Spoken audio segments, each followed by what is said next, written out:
दर्शकवृन्द नमस्कार, यहाँलाई हार्दिक स्वागत छ न्युज नेपाल टेलिभिजनमा। यो समय हो न्युज अपडेटको। म विनोद पौडेल। न्युज नेपालको सुरुवातमा हेडलाइन्स न्युज।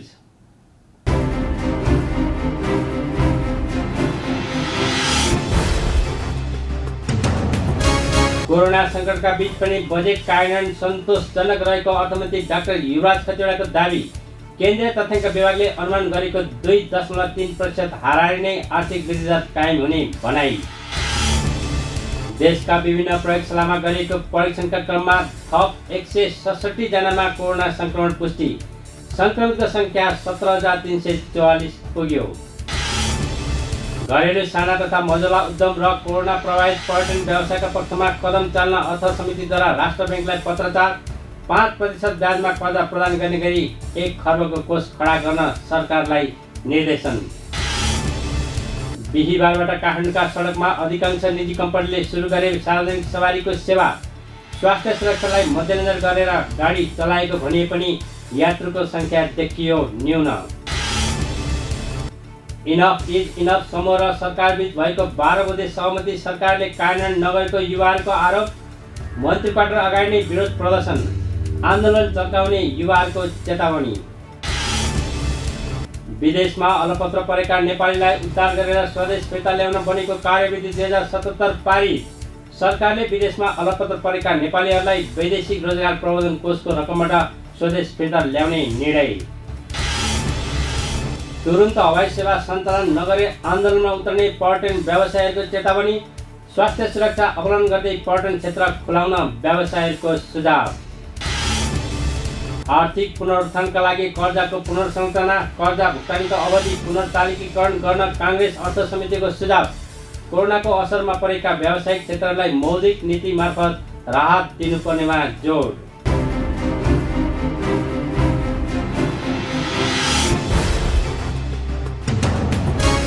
अब न्युज विस्तारमा। बिहीबार थप 167 जनामा कोरोना संक्रमण पुष्टि भएको छ। देशका विभिन्न प्रयोगशालामा गरिएको परीक्षणका क्रममा थप 167 जनामा कोरोना संक्रमण पुष्टि देखिएको स्वास्थ्य तथा जनसङ्ख्या मन्त्रालयका प्रवक्ता डाक्टर जागेश्वर गौतमले जानकारी दिनुभयो। थपिका सहित नेपालमा संक्रमितको संख्या 17,344 जना पुगेको छ। बिहीबार थप 213 जना कोरोना संक्रमण मुक्त भएका छन्। यो सहित नेपालमा हालसम्म 11,249 जना उपचारपछि निको भएका छन्।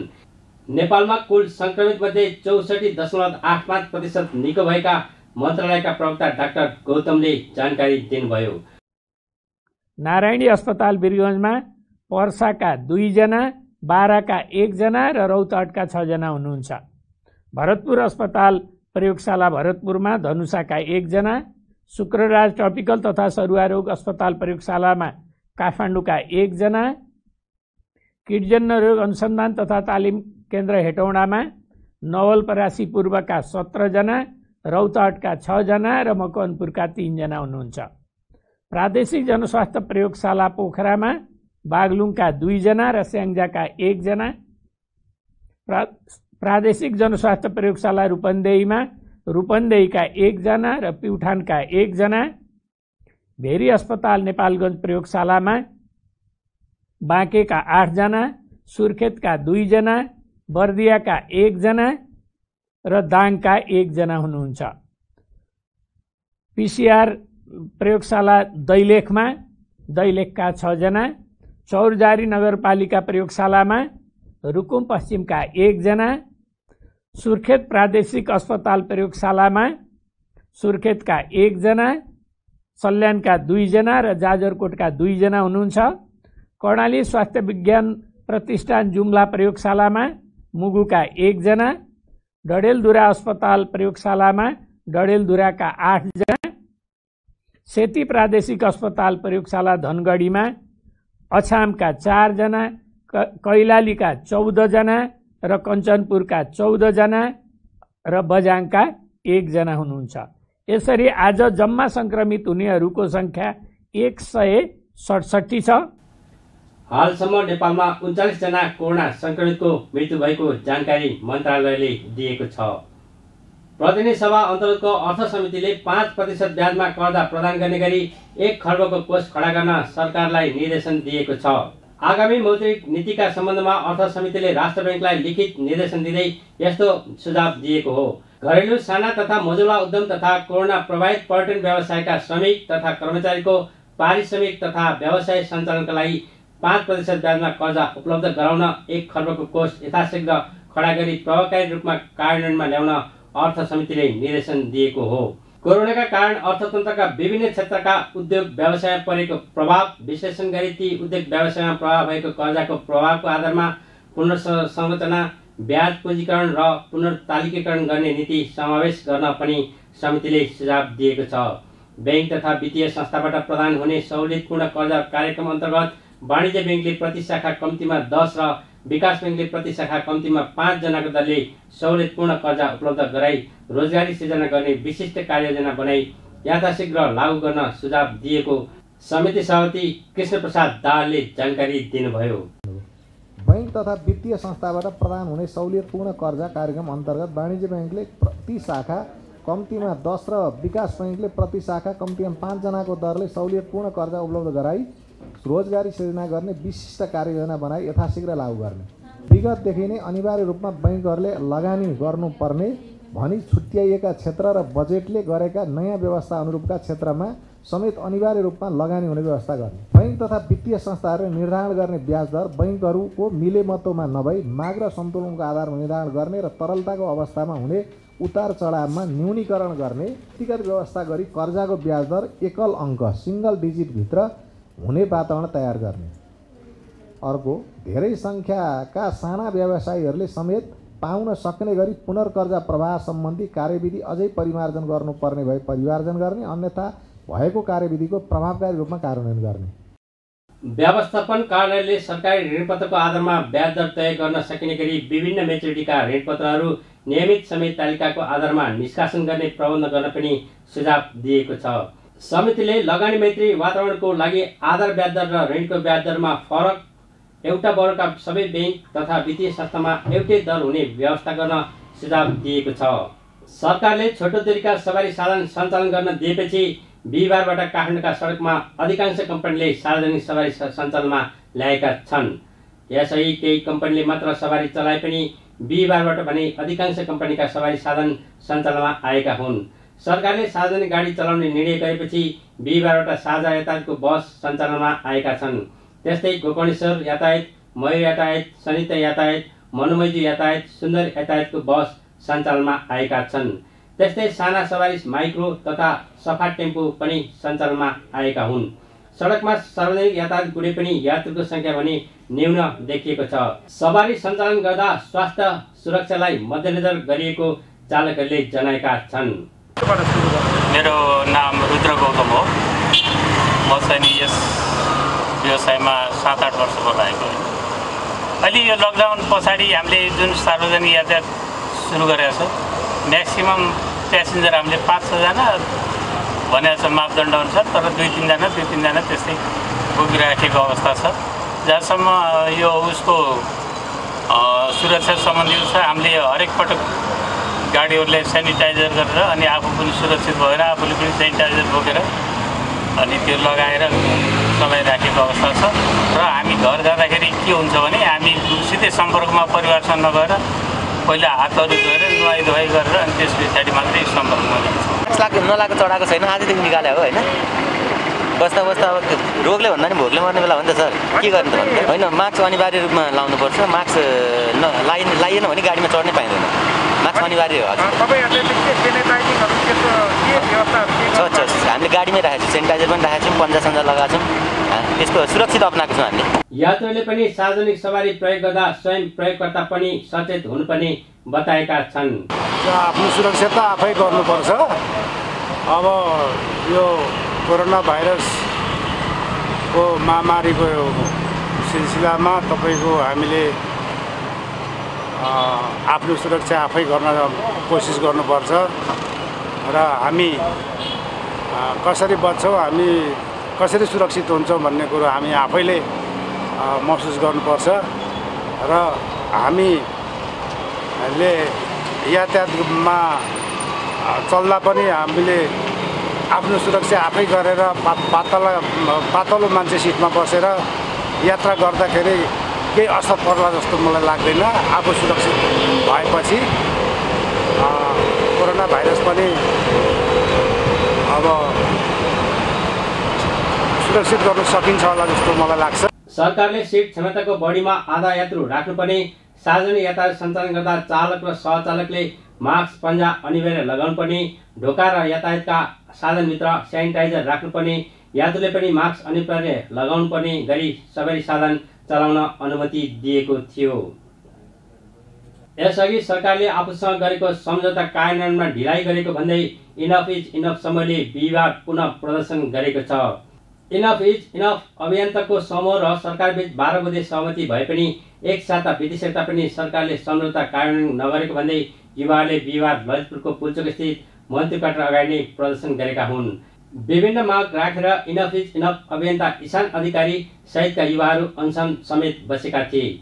सरकारसँग 12 बुँदे समझदारी भएपछि उनीहरूले अघिल्लो मङ्गलबार अनसन तोडेका थिए। स्वतः रूपमा सडकमा निस्केका युवाहरूले कोरोना परीक्षणका लागि PCR परीक्षण बढाउनु पर्ने माग गर्दै आएका छन्। सरकारले आफूहरूसँग गरेको सहमति कार्यान्वयन नगरे पुनः कडा आन्दोलन गर्ने चेतावनी युवाहरूले दिएका छन्। अर्थमन्त्री डाक्टर युवराज खतिवड़ाले कोरोना महामारीको सङ्कटका बीच पनि बजेट कार्यान्वयन सन्तोषजनक रहेको दावी गर्नुभएको छ। सिंहदरबारमा बिहिबार बसेको प्रतिनिधि सभाको अर्थ समितिको बैठकमा उहाँले आर्थिक वर्ष 2076-77 को समग्र आर्थिक परिसूचक सन्तोषजनक रहेको उल्लेख गर्नुभयो। समग्रमा 71% बजेट खर्च भएको उहाँले जानकारी दिनुभयो। अघिल्लो आर्थिक वर्षमा कुल 8 खर्ब 41 अर्ब रुपियाँ राजस्व सङ्कलन भएको उहाँले बताउनुभयो। उहाँले गत आर्थिक वर्षमा चालु खर्चमा बढी रकम खर्च भएको भन्दै यसबाट आर्थिक वृद्धिमा असर गरेको बताउनुभयो। उहाँले केन्द्रीय तथ्याङ्क विभागले अनुमान गरेको 2.3% हाराइ नै आर्थिक वृद्धि दर कायम हुने धारणा राख्नुभयो। उहाँले अर्थक्षेत्रलाई सुधार गरेर अघि बढ्न र जनतासँग गरेका प्रतिबद्धताहरू पनि निरन्तर पूरा गर्न तयार रहेको बताउनुभयो। करका बारेमा पनि संसदमा धेरै छलफल गरेका छौँ। अहिले म संसदमा मैले जवाफ दिइसकेका कुराहरूलाई फेरि यहाँ चाहिँ बोलिरहनु आवश्यक ठान्दिनँ, तर केही कुराहरू मैले राख्नु नै पर्छ। एउटा दुईटा विषयहरू चाहिँ यहाँ ज्वलन्त प्रश्न सधैँ हामीलाई पनि उठ्ने कुरा हो। बजेट कार्यान्वयनको असर जनतामा के पर्यो, जनता कति परिवर्तित भए, कति लाभ लिए। अब यो एउटा बैठकबाट या अर्थमन्त्रीले यसको सबै विवरण बुझाएर बुझिने कुरा होइन। जनस्तरमा प्रभाव पर्ने कुरालाई हामीले गरिबी, रोजगारी, शिक्षा, स्वास्थ्य, सामाजिक सुरक्षा, पूर्वाधार निर्माण यावत परिसूचकको आधारबाट हेर्नुपर्छ। ती परिसूचकमा छुट्टै छलफल गर्न म तयार छु। त्यही परिसूचकहरूमै मात्रै छलफल गरौँ हामी कहाँ पुगेछौँ भन्ने कुरा। जे भएको छ त्यसलाई हामीले स्वीकार्नु पनि पर्छ र जे भएको छैन त्यो सुधार गरेर त्यसतर्फ पुग्ने कुरा हो।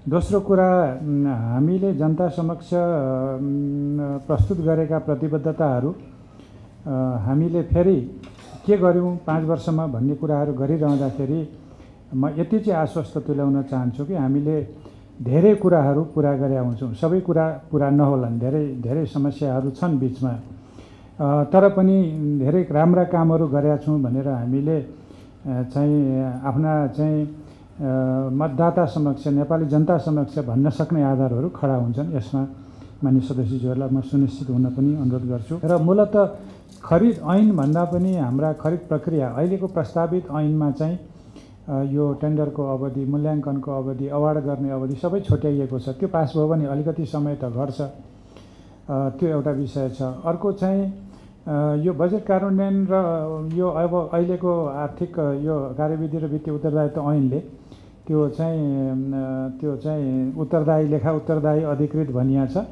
खरिदमा निकै विवेक र निकै ढङ्ग नपुर्याउने हो भने विवादमा पर्ने डर हुन्छ र एकातिर हामीलाई छिटो काम गर्नु छ, अर्कोतिर विधि प्रक्रिया पुर्याउनु छ। त्यो भएर कतिपय चाहिँ यो खरिदसँग सम्बन्धित निकायहरूको खर्चमा ढिलाइ हुने, निर्णय प्रक्रियामा ढिलाइ हुने चाहिँ प्रक्रियागत कुराहरू पनि छन् यसमा। बैठकमा सांसदले अर्थतन्त्रलाई लुटतन्त्र नबनाउन आग्रह गरे।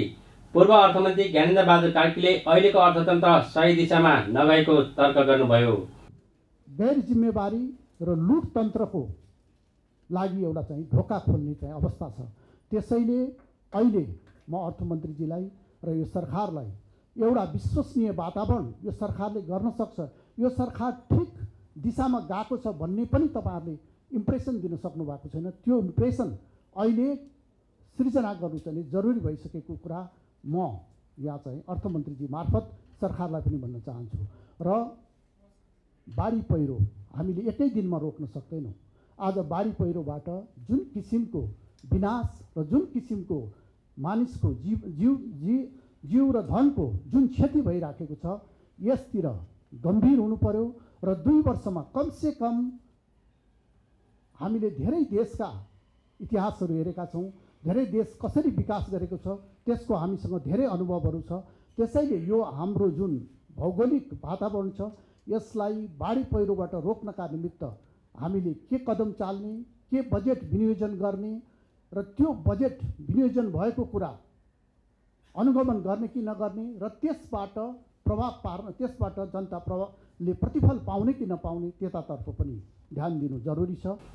सांसदहरूले बाढी पहिरो लगायतको समस्यामा पनि सरकार पूर्व तयारी अवस्थामा रहनुपर्ने बताउँदै देशको विकासको उचित मोडल अघि सार्नुपर्ने बताएका थिए। सरकारले विदेशमा अलपत्र परेका नेपालीहरूलाई वैदेशिक रोजगार प्रबन्धन कोषको रकम र स्वदेश फिर्ता ल्याउने निर्णय गरेको छ।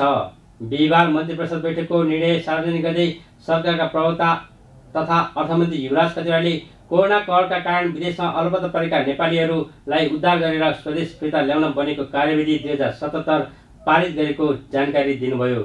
कार्यविधि पारित भइसके स्वीकृति लिए वैदेशिक रोजगारीमा गएर अलपत्र एवं समस्यामा परेका तथा आफ्नै खर्चमा स्वदेश फर्कन नसक्ने अवस्थाका श्रमिकहरूलाई स्वदेश फर्काउन वैदेशिक रोजगार कोषको रकम प्रयोग गरिने उहाँले बताउनुभयो। उहाँले लकडाउनको अवधिभर देशभित्र रहेका विमानस्थलमा राष्ट्रिय तथा अन्तर्राष्ट्रिय उडानका साथै पार्किङका लागि लाग्ने शुल्कमा सहुलियत दिने निर्णय पनि गरेको बताउनुभयो। मन्त्री परिषदको बैठकले लगानीकर्ता र बहुराष्ट्रिय कम्पनीका व्यक्तिलाई नेपाल आउन दिने निर्णय छ। प्रवक्ता खतिवड़ाका अनुसार नेपालमा लगानी गरेका लगानीकर्ता र उनका परिवार, नेपालमा शाखा खोलेर कारोबार गरेका बहुराष्ट्रिय कम्पनीका व्यवस्थापक र कर्मचारीलाई नेपाल आउन दिइनेछ।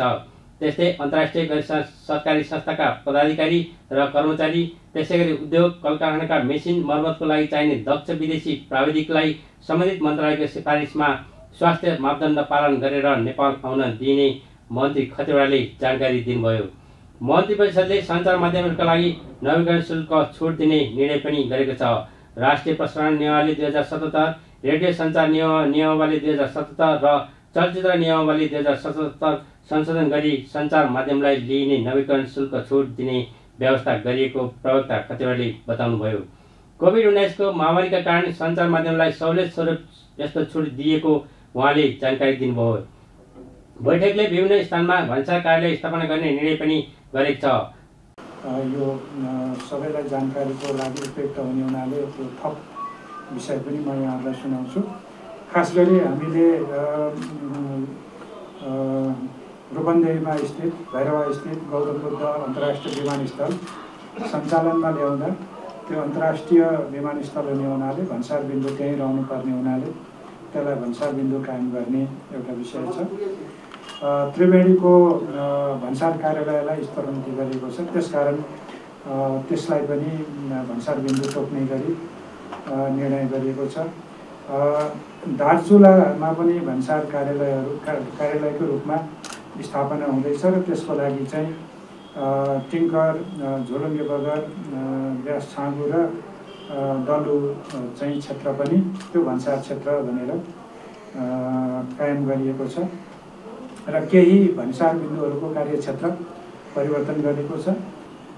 खास गरी कोरोनाकै कारण सृजित परिस्थितिमा वायु सेवा कम्पनीहरू तथा विमानस्थल परिसरमा सञ्चालित व्यवसाय समेत अप्ठ्यारोमा परे, त्यसकारणले देहा बमोजिमको सहुलियत प्रदान गर्ने भन्ने निर्णय भएको छ र त्यसमा चाहिँ नेपालभरिका विमानस्थलहरूमा आन्तरिक तथा अन्तर्राष्ट्रिय उडान गर्ने वायुयान तथा मनोरञ्जनात्मक वायु सेवाहरूलाई 2076 चैत्र 1 गतेदेखि लकडाउन खुलेको मितिपछि 1 महिनासम्म विसान शुल्क, पार्किङ शुल्क भनौँ यसलाई, मा 75% का दरले छुट दिने। अर्को चाहिँ आन्तरिक एवं अन्तर्राष्ट्रिय विमानस्थल परिसरभित्र विमान कम्पनीले भाडामा लिएका कोठा, सञ्चालित पसल, कभर, restaurant, lodge, lounge, bank, money exchange, सवारी पार्किङ लगायतका दिइरहेका सेवाहरूमा त्यस्ता फर्महरूलाई 2076 चैत्र 1 गतेदेखि लकडाउन खोलेको मितिले 1 महिनासम्म कोठा बहालहरूमा बहाल करमा 75% दरले छुट दिने र सो अवधिसम्म त्यस्ता फर्महरूलाई जारी हुने बिलमा विलम्ब शुल्क पनि नलिने निर्णय भएको छ। र अर्को, स्मार्ट टेलिकम प्रणालीको इजाजत पत्रको नवीकरण दस्तुर तिर्ने अवधि असार मसान्तसम्म तोकिएकोमा कोभिड समेतको कारणले असहज भएको भनी निवेदन परेकोले अर्को 2 महिना थपेर 2077 भदौ मसान्तसम्ममा त्यो चुक्ता गर्नुपर्ने अवधि 2 महिना थपिएको छ। त्यस्तै स्मार्ट टेलिकमको नवीकरण दस्तुर तिर्ने समय 2 महिना थप गरिएको छ। टेलिकमले कोभिडका कारण गरिएको लकडाउनका कारण समस्या भएको भन्दै निवेदन दिएको थियो।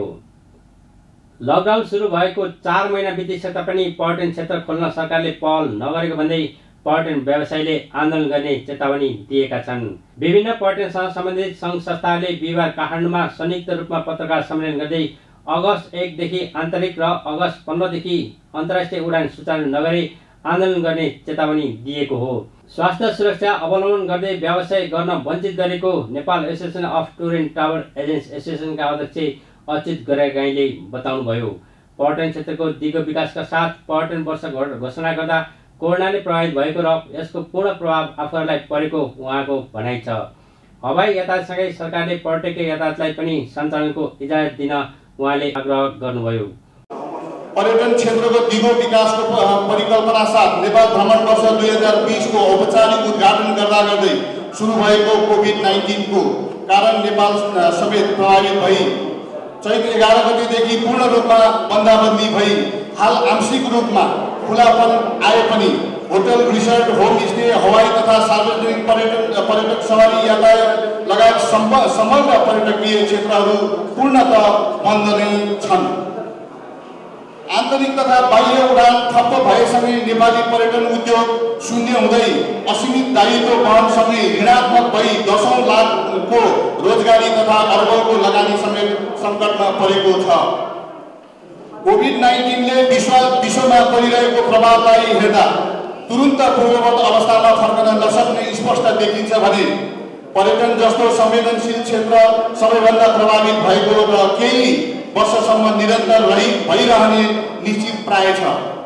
यो प्लेटका गाडीले चाहिँ पर्मिसनै नपाउने यो अवस्था चाहिँ अब सिडिओ कार्यालयबाट चाहिँ हामीले पटक भोग्नु परेको र हलियो प्लेटको गाडीलाई कुनै पनि पर्मिट नदिएको अवस्था यहाँहरूलाई पनि म जानकारी यहीँबाट गराउन चाहन्छु। पत्रकार सम्मेलनमा होटल सङ्घ नेपालका वरिष्ठ उपाध्यक्ष विनायक शाहले एसिया पेसिफिक क्षेत्रका प्राय मुलुकले स्वास्थ्य सुरक्षा अवलम्बन गर्दै पर्यटन क्षेत्र सञ्चालन गरिसकेकाले नेपालमा पनि अब सुचारू गर्नुपर्ने बताउनु भयो।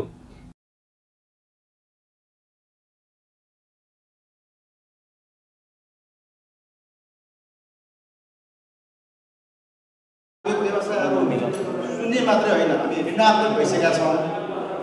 अब त्यसले गर्दाखेरि आगामी भोलि के गर्ने, पर्सि के गर्ने भन्ने ठुलो चिन्ता हामीमा भइसकेका छ र अहिले कम्प्लिट हाम्रो अनसर्टेन अनिश्चितताको हामी एकदम ठुलो भूमिका परेका छौँ। एक त हाम्रो जीवज्यान के हुने हो, जीवज्यानको पनि ठेगान भइरहेको छैन।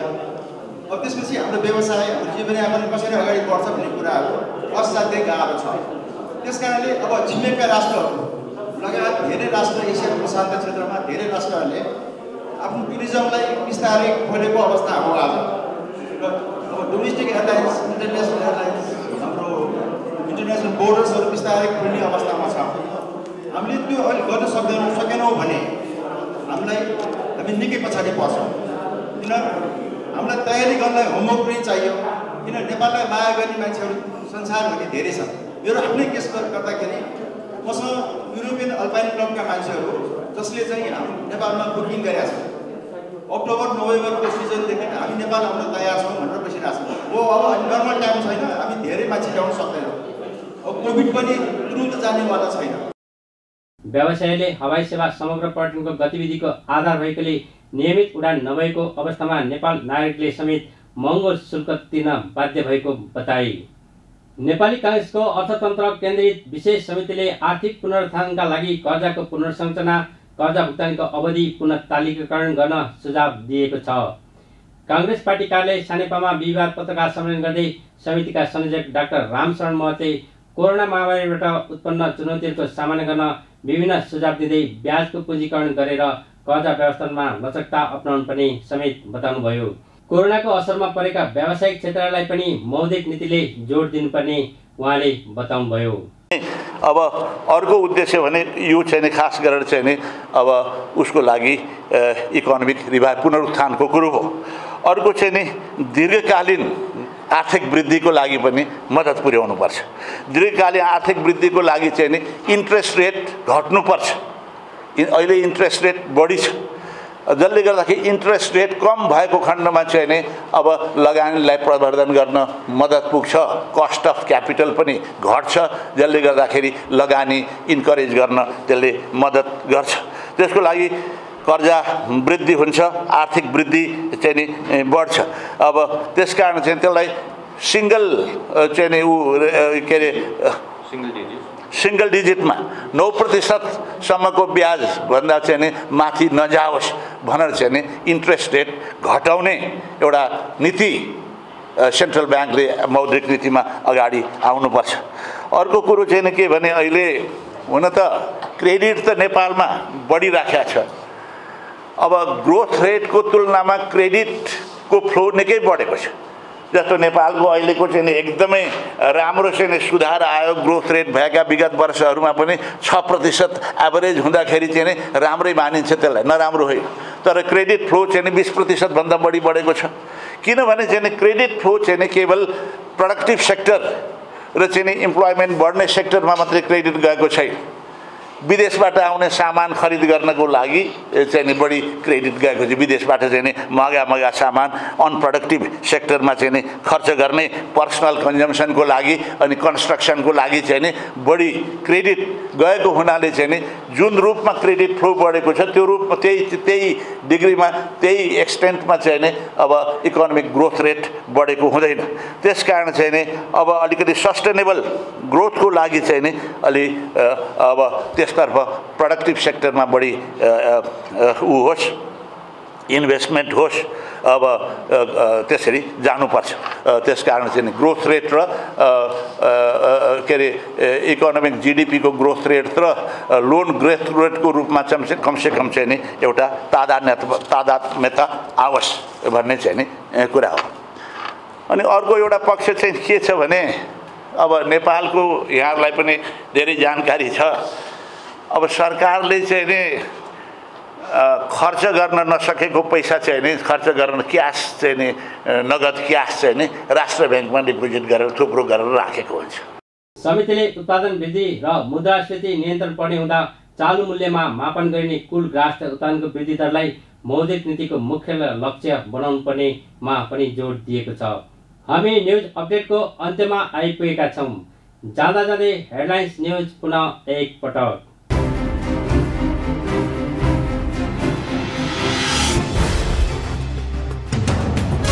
कोरोना संकटका बीच पनि बजेट कार्यान्वयन सन्तोषजनक रहेको अर्थमन्त्री डाक्टर युवराज खतिवड़ाको दावी।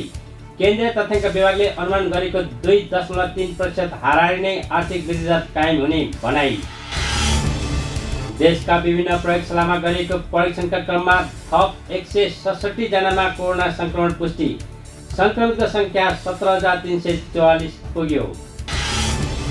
घरेलु साना तथा मझौला उद्यम र कोरोना प्रभावित पर्यटन व्यवसायका पक्षमा कदम चाल्न अर्थ समितिद्वारा राष्ट्र ब्याङ्कलाई पत्राचार। 5% ब्याजमा कर्जा प्रदान गर्ने गरी 1 खर्बको कोष खडा गर्न सरकारलाई निर्देशन।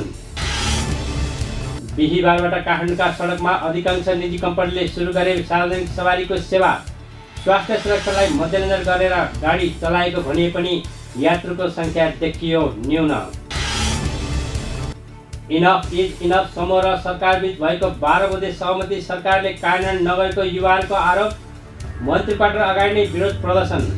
आन्दोलन चर्काउने युवाहरूको चेतावनी। विदेशमा अलपत्र परेका नेपालीलाई उद्धार गरेर स्वदेश फिर्ता ल्याउन बनेको कार्यविधि 2077 पारित। सरकारले विदेशमा अलपत्र परेका नेपालीहरूलाई वैदेशिक रोजगार प्रबन्धन कोषको रकमबाट स्वदेश फिर्ता ल्याउने निर्णय। तुरुन्त हवाई सेवा सञ्चालन नगरे आन्दोलनमा उत्रने पर्यटन व्यवसायीहरूको चेतावनी। स्वास्थ्य सुरक्षा अवलम्बन गर्दै पर्यटन क्षेत्र खुलाउन व्यवसायीहरूको सुझाव। आर्थिक पुनरुत्थानका लागि कर्जाको पुनर्संरचना, कर्जा भुक्तानीको अवधि पुनर्तालिकीकरण गर्न काङ्ग्रेस अर्थ समितिको सुझाव। कोरोनाको असरमा परेका व्यावसायिक क्षेत्रलाई मौलिक नीति मार्फत राहत दिनुपर्नेमा जोड।